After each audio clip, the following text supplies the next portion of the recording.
Hi, I'm Connor Smythe, and this is my assignment for GED2200 for Professor Thomas Conway at Algonquin College. Um, Several hundred years ago, John Stuart Mill published the best distillation of core principles, or a core principle of free speech, specifically openness to opposing views. He who knows only his side of the case knows little of that. His reasons may be good, and no one may have been able to refute them, but if he is equally unable to refute the reasons on the opposite side, if he does not so much know as what they are, he has no ground for preferring either opinion. Nor is it enough that he should hear the opinions of adversaries from his own teachers. He must be able to hear them from persons who actually believe them. He must know them in their most plausible and persuasive form. Plato also reflected similar sentiments thousands of years ago when he identified a crucial ingredient to intellectual honesty as being the admission of one's own ignorance. I interpret this in a modern sense to mean that we should do our research before making any conclusions. But in the age of COVID, it seems that this notion is becoming increasingly discarded even by our experts.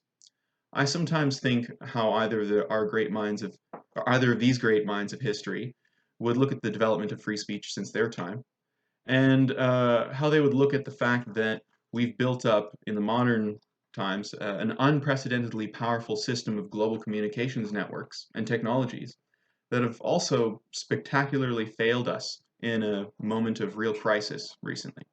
I think these people would probably, or so these great minds of history would look at it as an opportunity to demonstrate the value of exercising free speech, to interrogate the evidence, and to pursue the truth in a liberal democracy.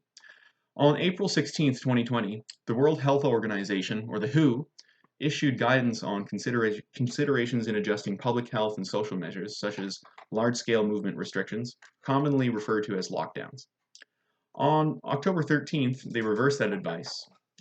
Why a globally respected and supposedly responsible institution like the World Health Organization would make such reversals on critical policy during a crisis is one question, yet more questions arise once recognizes that, as of this writing, Japan, South Korea, and Taiwan occupy the 130th, 139th, and 168th position out of 168 countries measured in terms of their COVID mortality rate per 100,000 citizens. This is interesting, of course, because these are Asian countries which, while very close to the origin of COVID-19 in China, seemingly avoided the pandemic by doing exactly the opposite of what the WHO advised on lockdowns. It's not reassuring as well that both China and the WHO continue their lack of consistency and transparency on several other issues to this day. But I think it's an obvious reason for the to exercise the right to free speech and open discussion in pursuit of truth. Additionally, on March 31st, CNN published an article entitled "Who Stands by Recommendation Not to Wear Masks If You're Not Sick or Caring for Someone Who Is Sick."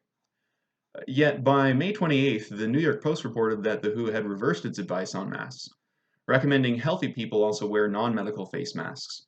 They had already said medical and non-medical were not necessary, but now both could be necessary.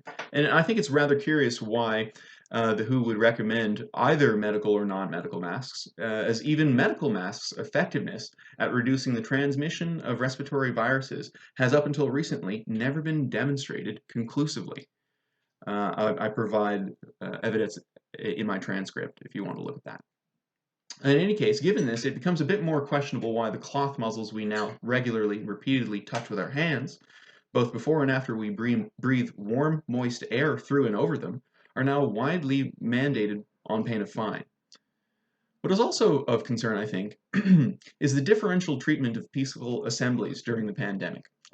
According to the mainstream media outlets, public health experts paradoxically supported peaceful BLM protests, while ironically condemning peaceful anti-lockdown protests over concerns of violations of social distancing, mask mandates, and endangering the public safety.